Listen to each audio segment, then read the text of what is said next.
Então vamos lá. Bom, nós começamos um ciclo de estudos sobre espiritualidade dos animais. Para a gente poder falar sobre espiritualidade dentro de um contexto que a gente considera mais devocional ou religioso, a gente vai trilhar algumas coisas, alguns temas paralelos que nos aproximam dos animais de alguma maneira, tá? Então, na semana passada, a gente falou sobre a importância de olhar os animais como eles, né? Da gente se aproximar em termos de igualdade dos animais. Então, hoje nós vamos falar um pouquinho de uma determinada estrutura que, que nos aproxima muito dos animais em relação à espiritualidade, porque para nós é a estrutura dentro do corpo responsável por facilitar o nosso contato com os planos sutis e, eventualmente, com o nosso desenvolvimento espiritual, que é a glândula pineal, que a gente já vem estudando há mais de um ano em diversos aspectos. Então, hoje a gente vai falar um pouquinho sobre o quanto parece a nossa glândula pineal com a glândula pineal dos animais em geral, tá bom? Para que a gente se aproxime desse tema, onde é este lugar? É o céu. É o céu. Essa lua é a de hoje. Quase. Olha lá. Não é a lua, não. É o sol é a lua. É o pôr do sol. É. E vocês conhecem esse lugar, pelo menos algumas pessoas eu sei que já estiveram lá também. Olha lá, vou dar uma dica animal. Porque é o lugar da Europa. Essa foi ricardíssima. Aí esse morro aí a gente visitou. Esse morro aí, exatamente. Esse lugar mesmo. É lá naquele caminho. Eu adorei essa localização. É lá naquele caminho. Pô, Flávio. Outra dica. Se está difícil de descobrir onde é, pronto, agora ficou fácil. Não tem essa grana. Aí, Jatrão. Gente, aqui em São Lourenço ainda, que é isso? E olha lá, essa é a vista do pôr do sol, do final de tarde, né? Aqui em cima, na Serra de Santa Helena, ali, na Serra de Santa Helena. Pois vamos combinar. Caprichosamente. Caprichosamente nesse dia, tava um céu muito bonito, né? Tem um conjunto de araucárias do lado de cá, tem um deck aqui, né? E aí o sol vai se pondo e vai mudando a tonalidade. Lembrem-se que essas tonalidades puxadas para o laranja, o rosado. Tinha até dois sóis. Ali no meio da lua. Oi, gente, eu não tinha visto isso, não. Aqui, né? É mesmo, Jetrão. Mas vai ficando lindo demais, né, gente? Câmera sem filtro. Sem filtro. Lembrem, essas tonalidades elas vão acontecendo majoritariamente em função da difração da luz nas partículas sólidas, poeira, principalmente, um pouco de poluição, mas que ficam suspensas na atmosfera. E aí, com a luz do Sol tangenciando a atmosfera, existe uma maior difração e uma absorção das frequências luminosas voltadas para o azul inicialmente, predominando um pouco mais do laranja, do vermelho, e depois sim ficando azulado, aí tendo diminuição da luminosidade. Vai ficando assim, olha. Muito bem. Tchau, Sol. Então tá. Então, nossa glândula pineal parece com a dos animais. É óbvio que se a gente buscar evolutivamente um ancestral comum de quando os primeiros animais começaram a migrar das águas para a terra e depois foram se desenvolvendo vários ramos dentro da evolução das espécies. Mas havia um certo órgão que tinha uma capacidade de se estimular pela luz, assim como os olhos. E a glândula pineal dos animais inferiores, inferiores no sentido Deu para entender, né? Não, Não humanos. não humanos, é. Então, essa estrutura, ela tem até as células semelhantes às células da retina do olho humano e dos olhos dos animais, porque ela sensibiliza com a luz e com as frequências próximas da luz. Então, o primeiro que nós vamos ver e tentar entender um pouquinho é isso aqui, olha. Nos peixes, em geral, o cérebro dos peixes é bem pequenininho e é bem horizontal, tá? Vamos imaginar que aqui é a medula do peixe, tá? Aqui a ponte, um pedacinho do que vai ser o cerebelo, um órgão que é responsável pela estrutura de equilíbrio, tá? E a glândula pineal fica bem superficial em cima do cérebro, ó, quase em contato com as placas ósseas que vão formar uma caixa, entre aspas, craniana dos peixes. Quanto mais evoluído é um animal nessa linha, mais grossa é a tábua da calota craniana e mais ela vai sendo consolidada. Então, nos peixes existe uma glândula pineal muito superficial, ela fica aqui, ó, bem na superfície, para que ela receba com muita intensidade os estímulos luminosos. Tá? Os animais, em geral, vão ter a glândula pineal mais revestida de células parecidas com a retina. Então, elas são mais fotossensíveis do que a nossa glândula pineal. Então, com a evolução das espécies, quanto mais evoluído, a glândula pineal foi sofrendo modificações, ela foi se internalizando, ela vai sair da superfície, como a gente vai ver, e vai para a região mais central do cérebro. Em contrapartida, ela fica menos sensível à luz direta e mais sensível a mecanismos indiretos de estimulação. Ainda assim, sensível à luz, mas através dos nossos olhos, em todo aquele caminho que nós já vimos nas primeiras aulas, nos mecanismos que levam a sensibilidade da retina pelo nervo óptico ao núcleo supraquiasmático, dali para o hipotálamo, dali para a pineal. Também por via auditiva, também mecanorreceptores da pele e por aí vai. Tá? Então, nos peixes, vamos saber que a glândula pineal estava aqui, ó, bem em cima. Tá? Olha que legal. Bem acima dos olhos, mas um órgão com uma sensibilidade parecida. Nos répteis, em geral, até hoje, existe o que se chama olho parietal. É uma estrutura que tem uma membrana aqui exatamente em cima da cabeça de quase todos os répteis, em alguns isso é mais evidente, mas essa membrana é translúcida até.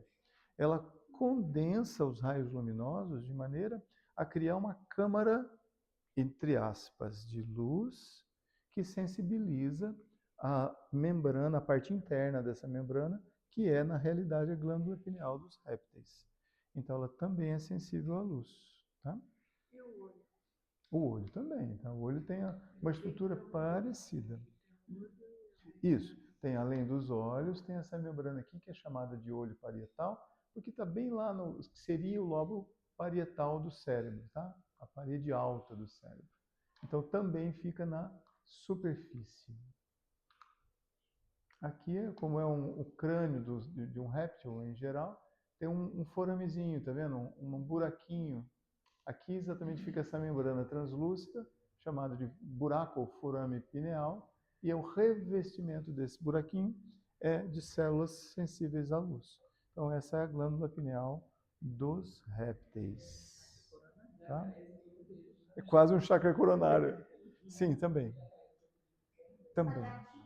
Lagartixas, os répteis em geral, cobras, as cobras e lagartos. Muito bem, olha lá, ó.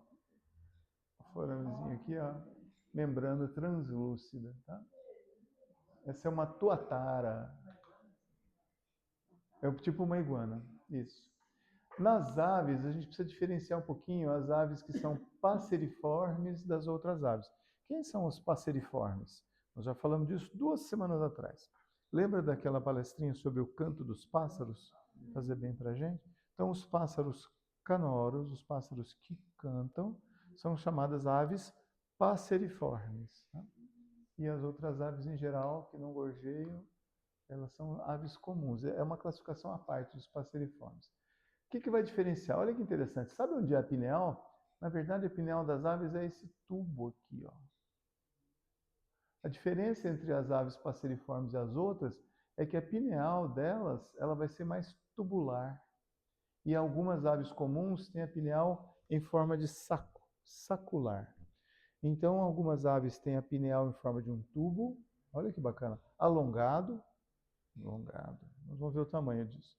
E outras têm em forma de um pequeno saquinho, como se fosse um alvéolo, tá bom? Então, essa aqui seria a localização em relação à estrutura cerebral, mas ainda bastante superficial. Olha o cerebelo da ave e a parte cerebral normal, a pineal está entre as duas, então ela está ainda superficial, tá? Mas um cérebro ainda horizontal, tá? Na maioria das vezes. Olha lá que interessante. Olha, aqui a gente tem a dura mater, né? A membrana que recobre o cérebro. E aqui a gente tem plexo coroide. E essa partezinha aqui que é a pineal das aves, ó. É isso aqui, ó, no meio, ó. Aqui já é dura mater, é uma membrana que recobre o cérebro. Se a gente pensar assim, que ela parte do meio, ó, e vai até o 1 e um pouquinho. A partir daqui já é plexo coroide. Ela vai ter aí uns 7 milímetros, mais ou menos, tá? Ela é alongada, tá? Em geral. E em relação às aves, olha que coisa bacana.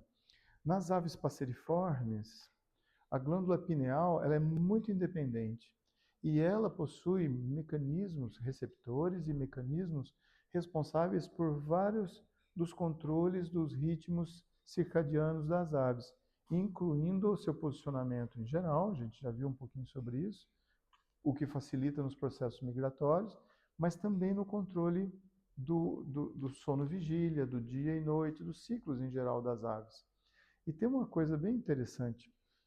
Nas aves convencionais, a pineal tem uma importância menor para esses controles rítmicos, porque os controles rítmicos estão associados a outras áreas do cérebro das aves comuns. E olha que bacana, quando os pássaros cantam pela manhã, olha que legal, a maior parte das aves canta bastante pela manhã. A gente fala que os pássaros acordaram. O João de Barro acorda. O João de Barro acorda os outros. Todas as espécies. E olha que legal, parece que o canto das aves pela manhã tem uma outra função além de comunicar a todo mundo que o dia nasceu. Ou a cotovia que anuncia o dia, né? E não o roxinol que canta o arebol, lembra da aula passada? Então, o canto dos pássaros pela manhã tem uma outra função, que é a de consolidar o ciclo circadiano, a fase de vigília das aves. Porque parece que o canto das aves faz uma estimulação vibratória, diminuindo a necessidade de estímulo dessa glândula pineal das aves. A partir daí é que se começou a estudar que tem determinadas espécies do reino animal que produzem melatonina como nós. Olha que bacana. E não é só para regular o ciclo de sono e vigília, mas isso parece ter um efeito também sobre outras estruturas endócrinas do corpo desses seres, tá? Dessas espécies. Então, é muito importante a gente saber que isso daqui, desde lá, já tem uma ação fundamental. Olha o cérebro de um roedor, também é alongado, tá vendo? Também a glândula pineal fica próximo do cerebelo, também bastante superficial. Compara com o cérebro humano, ó, onde a glândula pineal é bastante interna, bem protegida por toda a massa encefálica. Então, na evolução das espécies, a gente foi tendo uma diferenciação muito significativa da localização da pineal, da estimulação, que antes era direta pela luz, hoje ela é indireta, e, obviamente, da complexidade dos seus tecidos e das suas funções. Tá? Daqui a pouquinho a gente fala sobre uma coisa bem interessante que vai ajudar a gente a entender coisas. Olha aí que legal. Essas espécies, em alguns parâmetros, ela é bastante parecida com os seres humanos. Né? Talvez, entre os mamíferos, obviamente o formato não, nem tanto, nenhum de nós parece tanto assim com o golfinho. mas parte do nosso metabolismo e das nossas estruturas são muito semelhantes, tá bom? E vamos ver como é que é a pineal de um cetáceo em geral, de um golfinho. Aqui é uma ressonância magnética de um golfinho. Aqui é a pituitária, a pineal do golfinho está aqui, ó. Repara que ela ainda está horizontal em relação ao cerebelo, mas ela começa já a ser recoberta, protegida pelo cérebro mais desenvolvido, pela parte mais complexa do cérebro, tá? Então fica aqui, ó. O que mais? Aqui é o esqueleto, a parte do crânio de um golfinho, né? Ele tem as fossas nasais vão ficando bem posteriores, vem se desenvolvendo um bico, tá? Esse aqui é o crânio de um golfinho. Curiosamente, a parte respiratória dos cetáceos, dos golfinhos e das baleias, ela se posiciona, ela sim foi para a parte superior, para a parte superficial. As narinas ficam em cima. Por isso a baleia, os cetáceos sopram, elas vêm à superfície para respirar, tá? Não é como os peixes, não possuem brânquias, as membranas branquiais que fazem a troca gasosa, como os nossos pulmões. Essas brânquias nos peixes fazem a troca gasosa. Nos cetáceos, não. São pulmões e respiram como nós. Então, eles nadam. Às vezes, isso é obviamente diferente da nossa capacidade, mas eles precisam vir à superfície para respirar, tá bom? Então, nos cetáceos, a glândula pineal já é bastante parecida com a nossa. Aqui é um quadro, para a gente ter uma ideia só da parte evolutiva. O cérebro foi se tornando mais verticalizado na complexidade dos animais. Então, quando o ser humano sai da sua fase quadrúpede para a sua fase bípede, o cérebro também foi se moldando, se modificando. O cerebelo foi ficando embaixo do cérebro, na parte posterior mais embaixo. A glândula pineal foi ficando à frente do cerebelo e toda a parte do cérebro complexo foi revestindo, ficando nessa camada mais superficial da calota craniana.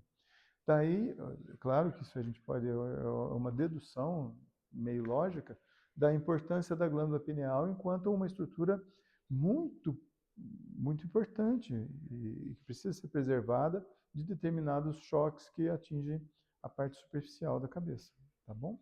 Tudo bem? Tudo bem. E aí a ideia nossa para o estudo de hoje é entender e conhecer um pouquinho essas diferenças entre os animais e nós na glândula pineal. Por quê? Porque isso está na linha de pensamento da aula anterior, de nós nos aproximarmos dos animais.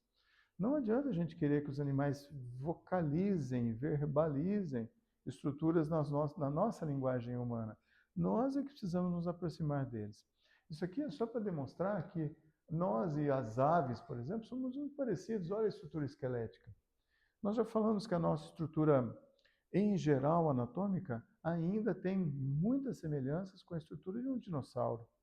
A coluna vertebral é parecida, as costelas, os ossos dos membros, muito parecido, mas a parte cerebral vem sofrendo um aumento de complexidade por milhões e milhões de anos.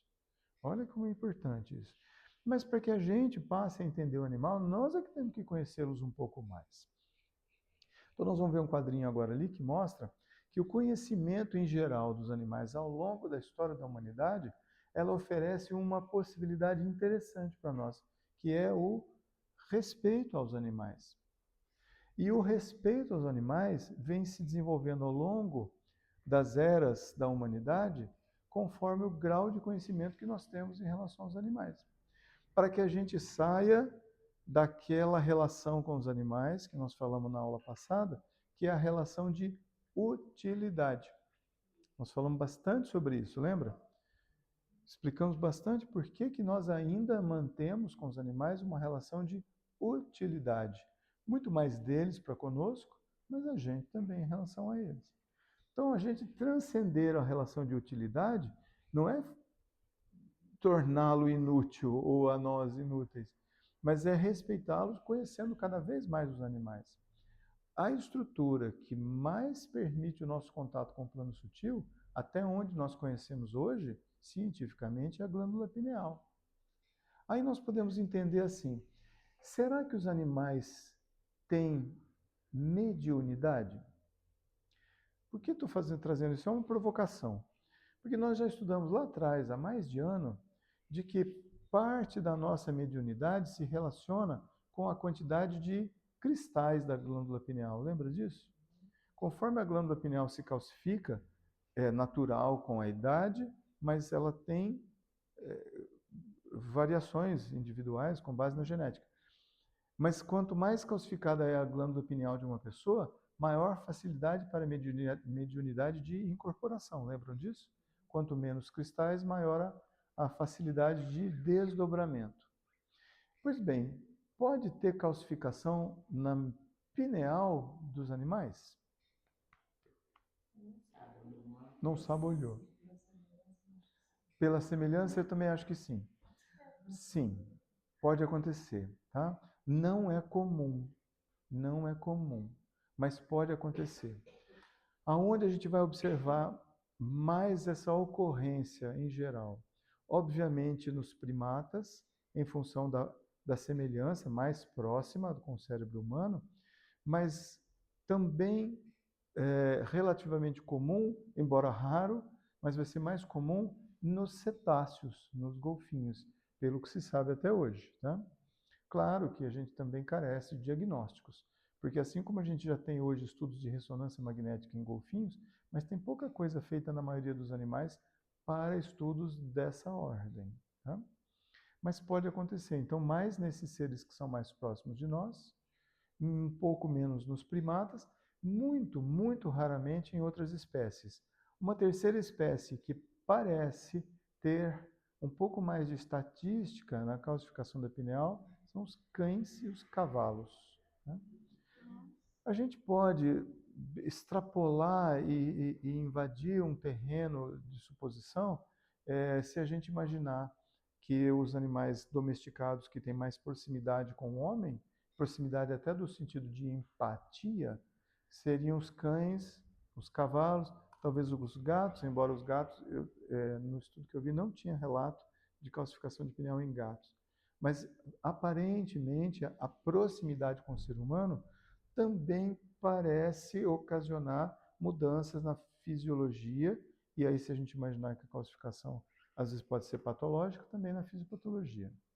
Claro que nós estamos dentro de um universo que pode significar também exposição dos animais aos fatores poluentes que nós estamos expostos, tipos de componentes na alimentação e tudo mais. Mas a proximidade com esses animais permite que a gente agora entenda um pouco mais, não só a fisiologia, a anatomia, que isso já é estudado na biologia exaustivamente, mas trazer isso para a nossa proximidade.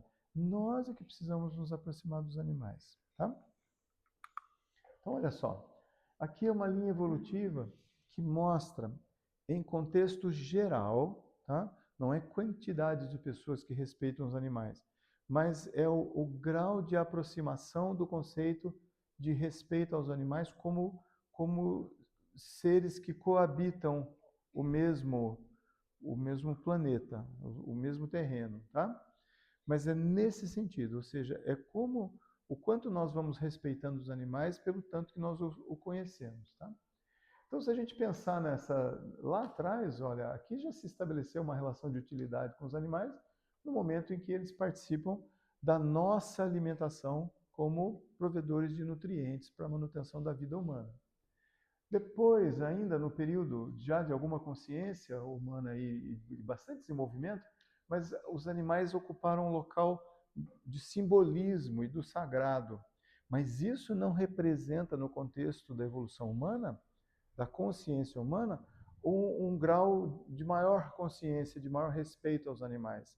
Porque o simbólico e os animais como sagrado buscavam características dos animais em nós, tá?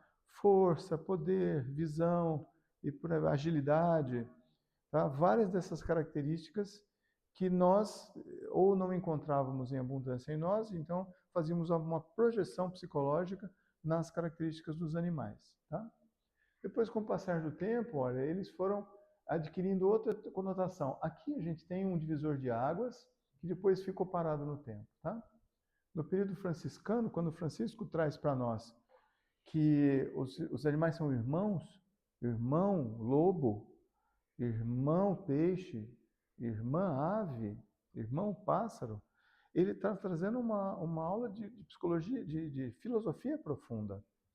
Ele está buscando vivenciar um conceito de proximidade com os animais, o que era, vamos falar, totalmente inadequado para a época do período medieval, onde o sagrado estava dentro dos mosteiros e dentro do ambiente religioso muito recluso, e o restante era mundano, era profano.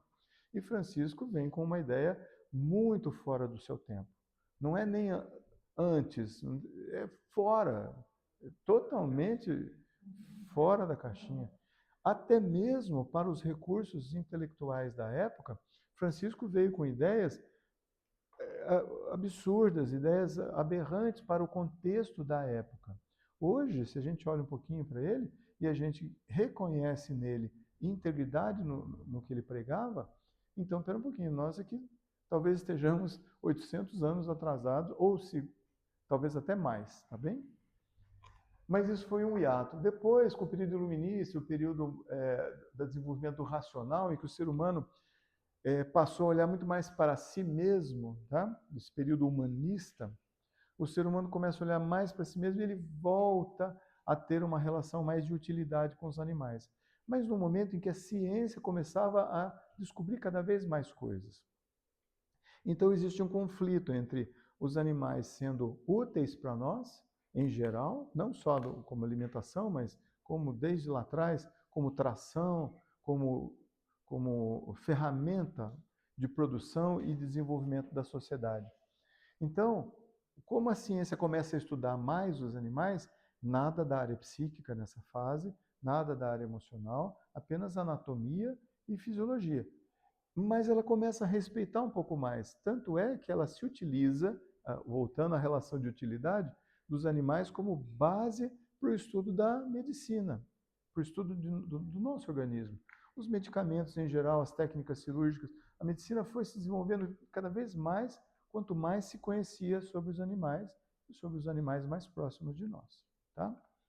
E aí sim, na década de 70, com a Declaração da ONU dos Direitos Universais dos Animais, isso foi trazendo um salto para nós. Por quê?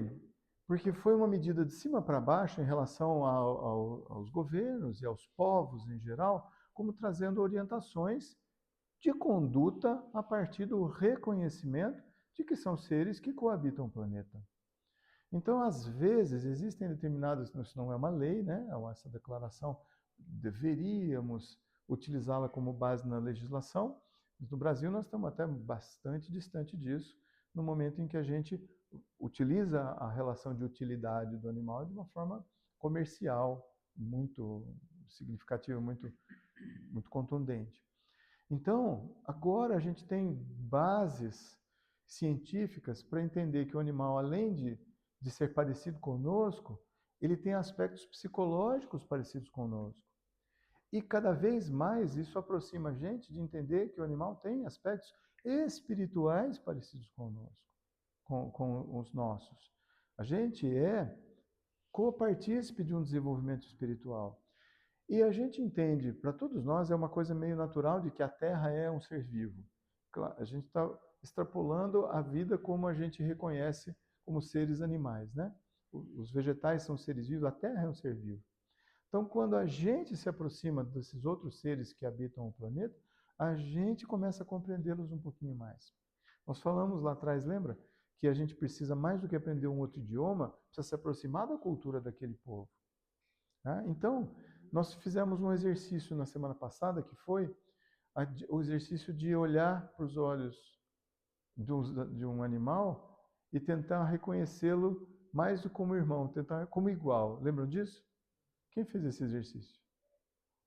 Ha! Olha, que bacana, Paulo. Olha. Então eu volto a pedir esse exercício. É pré-requisito para compreender as próximas etapas do nosso estudo de espiritualidade dos animais. Olhem um animal nos olhos. Tá? Olhem nos olhos. Oi. Não entendi. Eu senti que houve uma estranheza da parte delas por isso estar encarando. Caramba, por que será?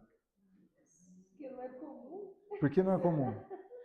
Para os animais, existe uma reação instintiva quando um outro animal que tem a visão bifocal anterior olha, porque nós temos olhos de predadores, tá?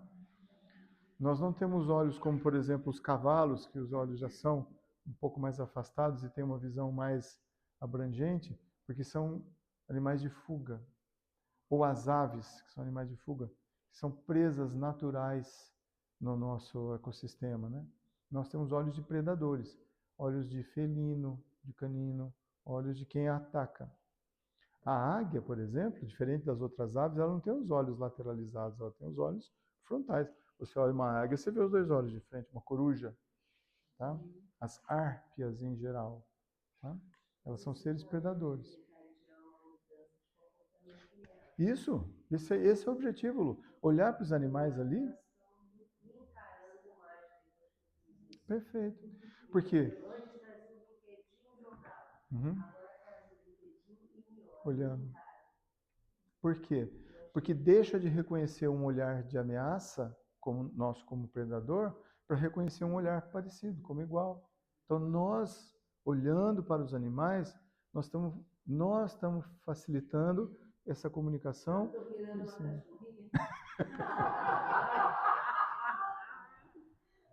Somos todos iguais. Lu, aí nós temos que pensar numa espécie que seja pequenininha. O chihuahua.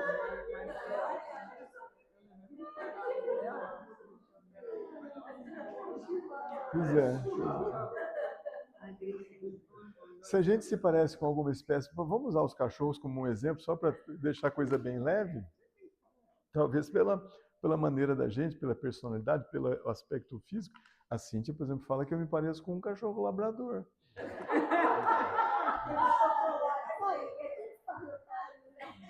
Totalmente espaventado, totalmente...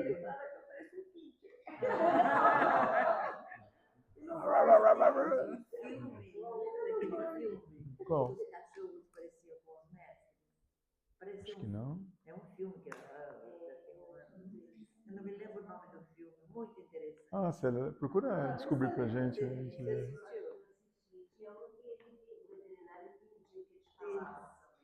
Esse era o Dr. Dolittle, é. Dolittle, é. O primeiro Dolittle. O primeiro, é. Exatamente, mas procura depois pra gente ver, porque isso vai ser legal. Então, o exercício da semana passada que nós estamos devendo é olhar os animais nos olhos, tá? Mas com essa intenção, a intenção é de reconhecermos alguma coisa igual ali. E aí nós vamos ter respostas espetaculares como essa que a Lúcia teve, de aproximação verdadeira, de que eles olhem para nós e deixem de nos ver, né? De ser uma referência de ameaça. Nós tivemos uma experiência, você vai lembrar uma vez, num circo aqui, na época que os circos tinham animais, né? Parece um tempo tão distante, né? Mas teve um circo uma vez que tinha alguns búfalos albinos, você lembra disso? E a gente estava parado na cerca, e aí um dos búfalos veio na nossa direção. Só que a gente estava tão absorto e tranquilo ali, como quem diz, não há de ser nada. Ele veio com um ímpeto. Quando ele chegou, ele travou na cerca, lambeu o braço da gente, virou as costas e foi embora. A sensação que pareceu ali pra gente, de insight, foi de que a gente não representava uma ameaça, né? Mas isso foi preenchido com um sentimento de alegria, sabe? De leveza, de como quem diz, uau, que bacana, né? Foi uma impressão, foi um insight ali. Mas a ideia é essa, então, de olhar os animais nos olhos. Olha, até as aves, vamos fazer com que eles percebam que nós não somos ameaça. Precisamos não ser ameaça, né? Nós estamos fazendo, na verdade, um spoiler lá da frente, lá daqui 7, 8 estudos, tá? De que a gente deixe de ser, enfim, uma ameaça para esses seres, tá? Para a gente poder coabitar em paz, em harmonia. Tudo bem? Então, a ideia do estudo de hoje é entender que, assim como nós recebemos estímulos do plano sutil através da pineal, como nós já estudamos exaustivamente, os animais também recebem os mais inferiores, entre aspas, através mais da luz, menos complexidade, mais sensibilidade direta à luz. Os mais evoluídos, entre aspas, os mais complexos, vão deixando de ter um cérebro horizontal, passando a ter um cérebro mais verticalizado, a pineal deixa de estar na superfície e vem para o centro do cérebro, tá? Esse mecanismo evolutivo foi diferenciando a gente e fazendo a pineal nossa ficar muito mais valiosa, ok? Tenhamos isso em mente. Quando olhar para o cachorrinho de novo, quando olhar para um pássaro, quando olhar para um peixe, olhe na glândula pineal. Então, ó, nós já estamos devendo o primeiro exercício. O segundo agora é olhar para um animal sabendo onde está a glândula pineal dele e qual é o formato dela. A gente vai ter que pegar a lagartixa, então. Vai ter que pegar uma lagartixa. Olha, boa ideia, boa ideia. Pega uma lagartixa, olha de frente e ela vai fazer assim para você, ó. Esse é a tartaruga. Então, os insetos, crustáceos, artrópodes, nós vamos estudar numa outra etapa aí. Que na verdade vai ser um sistema neurológico diferente. Não vai ser bem a glândula pineal. Bom você ter falado. Eu ia colocar tudo no mesmo pacote hoje aqui, mas eu falei, é um outro grupo de seres e que tem uma estrutura neurológica bastante diferente. E... É um muito abelha. Mas pode. Mas eu dei mel pra abelha. Ah, pronto. Lembrem-se de que assim, nos insetos nós vamos ter que lidar com eles de forma diferente. Porque tem um que vocês adoram, que tem um som bastante curioso. Enfim, fiquemos para a segunda parte do estudo com essa reflexão. E esse segundo exercício, já está devendo um, agora está devendo dois. Olhar para um animal. 1, reconhecê-lo como igual. 2, olhe para ele imaginando onde está a glândula pineal dele e o formato dele. Então, nós estamos projetando uma informação dentro do que nós estamos fazendo, tá? É um exercício espiritual diferente. Segundo já. Cada estudo que a gente for desenvolvendo agora dentro dessa linha de espiritualidade dos animais, nós vamos ter um exercício diferente. E veja o que isso traz, o que isso causa em cada um de nós. Faça com animais diferentes, veja a sensação que dá, veja se a gente tem a sensação de superioridade, ou de medo, ou de empatia. Vamos tentar reconhecer isso nas diferentes espécies. Combinados? Então nós vamos para a segunda parte do trabalho agora, com esse conceito de aproximação com o reino animal. Ok?